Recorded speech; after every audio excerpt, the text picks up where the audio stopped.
In JJK chapter 235, we start off by seeing our glorious king Gojo grow his arm back entirely, and the narrator states that Gojo's overwhelming intensity is doubled, and Sukuna has been nervous for the first time in 1,000 years. Gojo penetrates Mahoraga with the Black Flash for the third time and appears in front of Sukuna. The fraud tries to punch Gojo, but he blocks it, and Gojo then grabs Sukuna and throws him into his daddy Mahoraga. Gojo then tries to land a Black Flash on Sukuna, but Mahoraga tanks a hit for him. Gojo then begins to enchant for his next attack, and this causes Sukuna to think that it's going to be a red, and he's going to try to have Mahoraga adapt to it just to be safe for the remainder of the fight. But instead of firing red at Mahoraga directly, Gojo shoots the red up in the sky. This makes Sukuna shit his pants and he absolutely loses it. He demands Mahoraga to come to his side immediately. But our glorious king didn't do this for no fucking reason, right? He had a plan, like how he always does. Gojo fires the red at the blue he used last chapter to demolish Agito. Sukuna, seeing this and realizing what Gojo was trying to do, commands Mahoraga not to let the red come in contact with blue. Mahoraga listens to his son and attempts to stop the clash of the two techniques, but Gojo appears and knocks him back. Sukuna then steps in and tries to use piercing blood to set off the red himself. Gojo then reappears in front of Sukuna and hits him away as well. Sukuna then tries to taunt Gojo by saying his piercing blood has already came into contact with red, but as he says this, Gojo begins enchanting, causing the blue to become stronger and negate the piercing blood altogether. Gojo then begins to chant Hollow Purple, and we then cut back to Yuta apologizing to Kusakabe, stating that if a hindrance like him was there, Gojo would have not been able to pull this off. Honestly, Yuta, my boy, you gotta give yourself some more credit. I don't think you would have slowed Gojo down to this extent. But Yuta is right, he did just have to let Gojo cook. Gojo then clashes the blue and red together, and this causes Hollow Purple to completely level the entire fucking city. It blows him, Sukuna, and Mahoraga up all at the same time, and we even see Mahoraga's wheel get completely destroyed in this explosion. In the aftermath of this attack, we see Sukuna limping away like the little fraud he is, torn and heavily injured. He's even missing a few limbs, and I think at this moment Sukuna realized how bad he fucked up. Like, he was ready to give Megami's body back willingly at this point. Sukuna finally realized he was not built for this era at all. He's about to go back to sleep and be a cursed object again because he is not built for this, man. We then get to the next page and Gojo is alive and kicking. His attack did hit him, but since it was made of his cursed energy, it didn't really affect him all that much. But with this, Gojo is now declared the strongest sorcerer in history and wins this battle.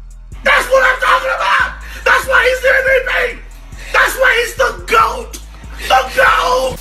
Alright guys, so that is Jujutsu Kaisen chapter 235. That shit was amazing. That is the end of the Gojo versus Sukuna fight, and Gojo has been declared the winner. Now it might be a little bit too early to say this, because apparently Sukuna still does have a cursed technique that he hasn't brought out yet, but even if he wanted to, I just don't think he has the cursed energy to even fight, let alone heal himself. I think in the next chapters the whole plot point will be trying to free Megami from Sukuna's control, but other than that, there's most likely going to be a break in between chapters, a 2-week break. Honestly, Gege Akutami deserves it. He's been putting in a lot of work, and he needs his rest, man. He deserves it. But remember, like, comment, and subscribe. If you don't subscribe, you're a bitch and your mom hates you. And with that, I've been your man, Brandon Man, and I'll see you later as soon as I can.